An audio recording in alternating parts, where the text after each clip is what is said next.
მრავალბინიანი საცხოვრებელ სახლებში ცენტრალური გათბობის სისტემის დანერგვის ხელშეწყობის მიზნით ცემეკმა რეგულაციები შეიმუშავა. ბუნებრივი გაზის მიწოდებისა და მოხმარების წესების ცვლილებების თანახმად, მიუხედავად იმისა, თუ ვინ დარეგისტრირდება მრავალბინიანი სახლის ცენტრალური გათბობის მფლობელ მომხმარებლად, საანგარიშვალებამ რიცხვებზე განხორციელდება საყოფაცხოვრებო მიზნით მოხმარებული ბუნებრივი გაზის ინდივიდუალური წილის გამოთვლა და დარიცხვა. უფრო ცვლად რა იცვლება და რა საწესრიგებს ახალი რეგულაცია, ასევე რა რეფორმები ხორციელდება გაზის სექტორში. სემეკის თავმჯდომარე დავით ნარმანია დღევანდელი ჩვენი გადაცემის სტუმარი. მოგესალმებით, ძალიან დიდი მადლობა გადაცემის სტუმრობისთვის. რამ განაპირობა ეს რეგულაცია? ამით დავიწყოთ ჩვენი საუბარი და მე ვისაუბროთ იმაზე, რეალურად რა შეცვლის ის მომხმარებლებისთვის. მოგესალმებით, პირველ რიგში მივესალმები ტელემაყურებლებს. აღნიშნული რეგულაცია, რომელიც ჩვენ შევიმუშავეთ, არის ძალიან მნიშვნელოვანი ორი თვალსაზრისით. ერთი ეს არის მომხმარებლების ხარჯების დაზოგვა და მეორე სულ არის გარემოს დაცვითი საკითხები. ძალიან მარტივად რო ვთქვათ, როცა მრავალბინიან საცხოვრებელ სახლს უყურებთ, პრაქტიკულად ყველა აივანზე არის ცალ-ცალკე ინდივიდუალურად დამონტაჟებული გაზის გათბობის ქვაბები, პლუს ვიზუალური თვალსაზრისით ეს არის საკმაოდ ისეთი შეუხედავი, ყველა სხვადასხვანაირია, ძალიან ბევრი გამოშვერილი მილი და ასე შემდეგ. ერთია ვიზუალური მხარე, მეორე არის ის, რომ გათბობის ქვაბი პერიოდულად გამოდის წყობრიდან, შესაბამისად საჭირო ხდება ხელოსნის გამოძახება, ამ პერიოდში მომხმარებელს აქვს დისკომფორტი, აქვს ხარჯი და ასე შემდეგ. არის ასევე უსაფრთხოებასთან დაკავშირებული საკითხები, იმიტომ რომ საქმე გვაქვს ბუნებრივ აირთან და იყო არაერთი შემთხვევა, როცა მოხდა ბუნებრივი აირის გაჟონვა, აფეთქება და ასე შემდეგ. ამ ყველაფერს რომ თავი დავაღწიოთ, ტექნიკურად შესაძლებელია, რომ მრავალბინიან საცხოვრებელ სახლებში გაკეთდეს ერთი საქვაბე, რომელსაც მიეწოდება ბუნებრივი აირი და ამ ერთი საქვაბით მოხდეს მრავალბინიანი საცხოვრებელი სახლის ცხელი წყლით უზრუნველყოფა და გათბობით უზრუნველყოფა. ძალიან მნიშვნელოვანი რეგულაცია, თუმცა ბიზნესი რამდენად მზად არის ამ ცვლილებისთვის, თუ ქონდა დაუშვათ მათთან კომუნიკაცია ამ მიმართულებით და ალბათ ეს ლოგიკურად უნდა შეეხოს ახალ ბიზნესს, ხო, ბუნებრივია და რამდენად შესაძლებლობას აქვთ მათ იმისა, რომ დაუშვათ პრაქტიკულად თლიანად უნდა შეიცვალოს აქამდე არსებული ტენდენცია, იმიტომ რომ ეხლა მოცემულ სიტუაციაში მე თქვენს გვაქვს დაუშვათ ინდივიდუალური წყლის მიღების საშუალებები, ხო? შესაბამისად ეხლა პრაქტიკულად ყველაფერი უნდა შეცვალოს. ბიზნესი როგორ წამოვიდა ამ თუ ქონდა მათთან კონსულტაცია და როგორი იყო მათი დაუშვათ პოზიცია? კონსულტაციები ჩვენ ბიზნესთან ბუნებრივია გქონდა, თუმცა ბიძგი მაინც ბიზნესიდან წამოვიდა. რატომაც ჩვენ ეს რეგულაცია შევიმუშავეთ, არის რამდენიმე ძალიან კარგი დეველოპერი ქალაქში, რომელმაც თქვა რომ მე მოწესრიგებულად ერთიანად გავაკეთე საქვაბე და ახლა მოდით მომეხმარეთ იმაში თუ როგორ სწორად დავარეგულიროთ ეს საკითხები. სწორედ ამან მიგვიყვანა ჩვენ იქამდე რომ ეს რეგულაცია შეგვემუშავებინა. ამიტომ რამდენიმე საცხოვრებელ კორპუსში ეს სისტემა უკვე ასე თქვათ გაკეთებულია, დამონტაჟებულია და მუშაობს და ჩვენ ეს ყველაფერი მოვაქციეთ რეგულაციის ქვეშ და მომავალში ვისაც დაჭირდება რომ ესეთი ფორმით გააკეთოს ცენტრალური საქვაბე, ამ შემთხვევაში ცენტრალურს გულისხმობ კორპუსის საქვაბე, თორე ადრე გახსოვთ თქვენ ცენტრალური გათბობა ერქვა სხვა რამეს, როცა მთელი ქალაქი თბებოდა ცენტრალურად, მაგრამ ეს სისტემა 90-იანი წლების მერე მოიშალა, მოირღვა და ამის აღდგენა პრაქტიკულად შეუძლებელია. ან ძალიან დიდი ინვესტიციასთან არის დაკავშირებული. ამიტომაც ეს მიდგომა, რომელიც კონკრეტული საცხოვრებელი კორპუსის ერთიანად გათბობას და ცხელი წყლით მომარაგებას გულისხმობს, სწორედ ამ ჩვენს მიერ შემუშავებული რეგულაციის შესაბამისად ამაში მოექცევა. ეს არ არის სავალდებულო. თვითონ ამხანაგობა ან დეველოპერი გადაწყვიტავს, უნდა ცენტრალური გათბობის სისტემით წავა, ან უნდა ინდივიდუალური გათბობის სისტემით წავა. მაგრამ როდესაც დავუშვათ ბინას ვყიდულობ, ეს დეველოპერს არ აქვს წინასწარ-ვალდებულება ჩადებული რა ტიპის ამ პროექტში არ ექნება ვალდებულება, ანუ სანამ ამ ხანაგობამდე მივა საქმე და სანამ მაცხოვრებლები გადაწყვეტენ ამ მიმართულებას, ანუ წინასწარ რეალურად მომხმარებელმა იცის თუ არა, ან ვალდებულება აქვს ექნება თუ არა დეველოპერს ამ ტიპის გადაწყვეტილებისა. ცენტრალური საქვაბის პროექტი, რა თქმა უნდა, საცხოვრებელი სახლის პროექტთან ერთად მისი შემადგენელი ნაწილი, ამიტომ როცა არქიტექტურაში თანხმდება პროექტი და მტკიცდება, რა თქმა უნდა, ნახაზებში ეს ყველაფერი ჩანს და ბუნებრივია, როცა მომხმარებელი ბინას ყიდულობს და ის კითხავს დეველოპერს დეველოპერსა აქ ცენტრალური გათბობა თუ ინდივიდუალური ექნება, რა თქმა უნდა, ეს ინფორმაცია ისედაც საჯარო არქიტექტურის ვებგვერდზე დევს, მაგრამ დეველოპერი ამას განუმარტავს მომხმარებელს, ამ მომხმარებელს წინასწარ ეცოდინება და მეტიც,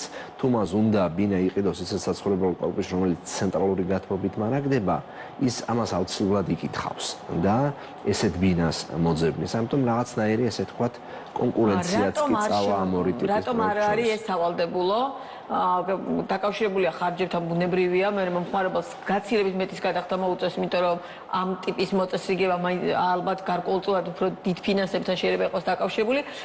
მაინც პირველ ეტაპზე ჩათვალეთ, რომ დაუშვათ ეს არ ყოფილიყო სავალდებულო, თუ რატომ არ მიიღეთ საბოლოოდ ეს ამ ტიპის დავალდებულების გადაწყვეტილება კომპანიისთვის? უკვე არსებული და აშენებული საცხოვრებელი კორპუსების გადაკეთება და ამ სისტემაზე გადაყვანა არის ძალიან რთული, ამიტომაც ჩვენ ეს შევახეთ ახალ აშენებულ საცხოვრებელ კორპუსებს, სადაც ამის გაკეთება არის გაცილებით მარტივი, როცა თავიდანვე დაგეგმავ და გაითვალისწინებ ამ ყველაფერს და ამ პროექტის შემადგენელი ნაწილი ხდება კიდევ ერთხელ ხას უსვამ საცხოვრებელი სახლის პროექტის შემადგენელი ნაწილი. პლუს იცით ხო რომ რამდენიმე წლის წინ ამოქმედდა ეგრეთ წოდებული 51 დადგენილება, რომელიც სწორედ ამ სახანძრო და სხვა ტიპის უსაფრთხოების საკითხებს არეგულირებს, ამიტომაც ესეც ამ უსაფრთხოების კომპონენტის შემადგენელი ნაწილია და პლუს ის ორი მთავარი სარგებელი რაც ექნება ამას, ექნება ის რომ ერთის მხრივ მომხმარებელს არ მოუწევს ინდივიდუალური ქვაბების მართვა და შესაბამისად მისი გაფუჭების შემთხვევაში ხელოსნის გამოძახება, შეკეთება, ხარჯის დამატებით გაწევა და ასე შემდეგ, რაც რა თქმა უნდა მნიშვნელოვანია და მნიშვნელოვანია ასევე უსაფრთხოების კომპონენტი და გარემოს დაცვის კომპონენტი, სად ამდენი ესე თქვათ ცალ-ცალკე ინდივიდუალური ქვაბიდან გამონაბოლქვი, რაც გადის ჰაერში და სად ერთი შედარებით ასე თქვათ მსხვილი, მაგრამ მაინც ოპტიმიზირებული და გაკეთებული საკვებიდან. როდიდან შედის ძალაში ეს რეგულაცია თუ უკვე შესულია? რეგულაცია უკვე შესულია ძალაში და ის მოქმედებს სენატმა დაახლოებით 1 თვის წინ მიიღო აღნიშნული რეგულაცია, წესში ცვლილება. ანუ ვალდებულება როდიდან უჩნდებათ კომპანიებს? ვალდებულება კიდევ ერთხელ ხას უსვამ იმას, რომ სავალდებულო არ არის, თვითონ ირჩევს კომპანია როგორი სისტემა გააკეთოს, დეველოპერი ირჩევს, ამიტომ ის რომ ამას აირჩევს, რეგულაცია მას მზად აქვს. რაც შეეხება მთლიანად გაზის სექტორს და აქ არსებულ ვითარებას. დღევანდელი გაზის სექტორი, თქვენ უსაფრთხოება ახსენებთ და ეს ალბათ ერთ-ერთი ყველაზე მნიშვნელოვანი კომპონენტია, იმიტომ რომ ჩვენ გარკვეულ პერიოდს წინ ქონდა ძალიან ბევრი მძიმე შემთხვევა. ეს შემთხვევები ხა შეიძლება მინიმალურ დონემდეა დაყვანილი, თუმცა ბუნებრივია რომ ყველა ასეთი შემთხვევა მაინც ძალიან დიდი ინტერესი იწვევს ხოლმე. რეალურად რა ვითარებაა დღეს გაზის სექტორში, თუნდაც დედაქალაქი ავიღოთ ქვეყნის მასშტაბით და რა იმ რეგულაციებმა და იმ ვალდებულებებმა, თუნდაც რომელიც უსაფრთხოების ნაწილის მიმართულებით იყო შემოღებული, რამდენად შეცვალა რეალურად ის პრობლემი და გამოწვევები რამდენად დაძლია, რომლის წინაშეც ვიდექით ყველანი. პრობლემები იყო საკმაოდ მასშტაბური და უკანონოდ დაერთებული, უბრალოდ მოუწესრიგებელი გათბობის სისტემები, მათ შორის ისეთები, რომლებიც შიგნითვე საცხოვრებელ ფართში უშვებდნენ ნახშირორჟანგს და ასე შემდეგ, იყო საკმაოდ მრავალი წლების წინ, თუმცა რეგულაციების შეცვლამ და მასიურმა შემოწმებებმა თავისი შედეგი გამოიღო, მნიშვნელოვნად შემცირდა ინციდენტების რიცხვი, თუმცა სამწუხაროა შემთხვევები, როცა გაზის კომპანიები შემოწმებებს აკეთებენ, ჩაუჭრიან მომხმარებელს ესეთი ფორმის უკანონოდ დაერთებას, უბრალოდ არა უსაფრთხოდე დაერთებას და მომხმარებელი თვითნებურად მე ამას მაინც ჩართავს და მისივე თავს ვნებს პირველ რიგში. ამიტომ მნიშვნელოვანია რომ მომხმარებლებმა ჩვენ თვითონ დავიცვათ ეს წესები, როცა გაზის კომპანია გვეუბნება რომ ეს გამათბობელი არ არის უსაფრთხო, ჩვენი მეხელით ის ხელახლა არ უნდა დავაერთოთ. უნდა მომოვიძახოთ კვალიფიციური ხელოსანი, შეაკეთოს თუ დანადგარია თვითონ უვარგის ეს დანადგარი უნდა შეიცვალოს, იმიტომ რომ სხვა შემთხვევაში ჩვენს თავსვე ვრისკავთ. თუმცა უფრო ხშირი მაინც იყო ესეთ შემთხვევები, როცა ბინას აქერავებდნენ და ის ვინც შედიოდა საცხოვრებელ ბინაში, იმან არ იცოდა რომ ესეთი ტიპის, ასე თქვათ, არაუსაფრთხო დანადგარი ეყენა საცხოვრებელ ბინაში, რომელიც მან იქერავა, ამიტომ გაქერავებულ ფართებში უფრო ხშირი იყო ესეთი შემთხვევები. კი ბატონო, ჩვენი საუბრის ბოლოს მთლიანად გაზის სექტორში დღეს რა ტიპის დღეს რა ტიპის რეგულაციები მოქმედებს და რა არის დაგეგმილი ამ მიმართულებით, რომ კიდევ უფრო უსაფრთხოდ გახდეს და კიდევ უფრო გაჯასახდეს ეს სისტემა, ასე ვიტყოდ. გაზის სექტორში მიმდინარეობს რეფორმები, როგორც ელექტროენერგიის სექტორში დაიწყო რამდენიმე წლის წინ. შემუშავებულია ახალი მარეგულირებელი წესები, რომლის ერთი ნაწილი დამტკიცებულია, ეს არის გაზის ბაზრის წესები, ეს არის ქსელის უსაფრთხოებასთან და მის მართვასთან დაკავშირებული წესები და საკითხები და ასე შემდეგ.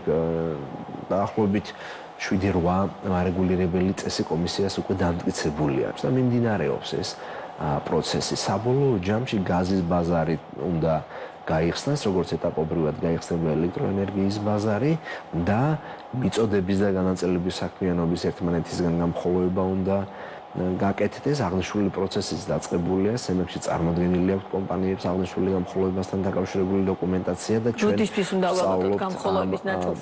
ყველაფერს ერთი ნაწილი მიმდინარე წლის ბოლომდე, მეორე ნაწილი მომდევნო წლის გაზაფხულზე დასრულდება. შეიძლება თუ არა დავუშვათ გაზის მიმართულებითაც გქონდეს ბირჟის ანალოგიური პროექტი, როგორც გვაქვს დავუშვათ ელექტროენერგიის მიმართულებით, ანუ აქეთკენ მივდივართ, ანუ გამჭვირვალობის და გახსნისკენ, რადგან რაზეც არის საუბარი? დიახ, ელექტროენერგიაში და ბუნებრივ გაზში იქნება ერთი ბირჟა, ანუ ერთი ბაზრის ოპერატორი, სადაც მოხდება როგორც ელექტროენერგიით ვაჭრობა, ასევე ბუნებრივი გაზით ვაჭრობა. გაქვთ მოლოდინი, როგორც CMEK-ის თავმჯდომარეს, რომ ეს ბაზარი იმდენად გაიხსნება, რომ დავუშვათ ელექტროენერგიის სატესტო რეჟიმია, შესაბამისად ეს მთლიანობაში იქნება ერთ დღეს ისევე გამართულად, რომ იმ ფუნქციონირებს, რომ რეალურად თანამხმარებელმაც მიიღოს ხარისხიანი მომსახურება და პარალელურად ფასებიც ისეთი იყოს კონკურენტული, რომ დავუშვათ ბაზრის მოთამაშეებმა მეტნაკლებად შემოსავალიც მიიღო და თან მომხმარებელიც იყოს კმაყოფილი. რატომაც ჩვენ ნაბიჯ-ნაბიჯ ვატარებთ ამ რეფორმას და არ ვჩქარობთ, არის სწორედ ის, რომ ის რისკები, რაც ახლავს ამ გარდამავალ პერიოდს, ეს რისკები იქნას მინიმუმამდე დაყვანილი. ამისათვის ძალიან ბევრი რამ გაკეთდა ელექტროენერგეტიკის სექტორში და მიმდინარე წლის 1 ივლისიდან გაიხსნა ნებაყოფლობით რეჟიმში ბირჟა. ამ ნებაყოფლობით რეჟიმში ვაჭრობამ დაგვანახა ძალიან ბევრი კარგი რამ და ამ ბირჟის უპირატესობა წინა მოდელთან შედარებით ასევე იქნება ბუნებრივი გაზის სექტორში, თუმცა ბუნებრივი გაზის სექტორში ბაზრის მონაწილეები უფრო შეზღუდული იქნება, უფრო მცირე რიცხოვანი იქნება ვიდრე ელექტროენერგიის სექტორში. ელექტროენერგიაში ჩვენ 100-ზე მეტ მიმწოდებელს ველოდებით, ანუ ის ვინც გამოიმუშავებს ელექტროენერგიას და ექნება შესაძლებლობა რომ გაყიდოს ბაზარზე და მეორე სულ ეტაპობრივად ჯერ დაახლოებით 20 კომპანია, შემდეგ 100-მდე კომპანია გავა ბაზარზე, შემდეგ კიდევ უფრო მეტი. და გაზის სექტორში მიმწოდებლები შედარებით მცირე იქნება, რამდენიმე ერთეული და მომხმარებლები შედარებით ნაკლები იქნება, თუმცა კონკურენცია რა თქმა უნდა აქაც იქნება და ბაზრის მთავარი ამოცანაც ეს არის, რომ კონკურენტულ საფუძველზე იქნას დაფიქსირებული ფასი. ძალიან დიდი მადლობა, წარმატებებს გისურვებთ, ძალიან საინტერესო თემაზე ვსაუბრობდით დავით ნარმანიასთან. დიდი მადლობა.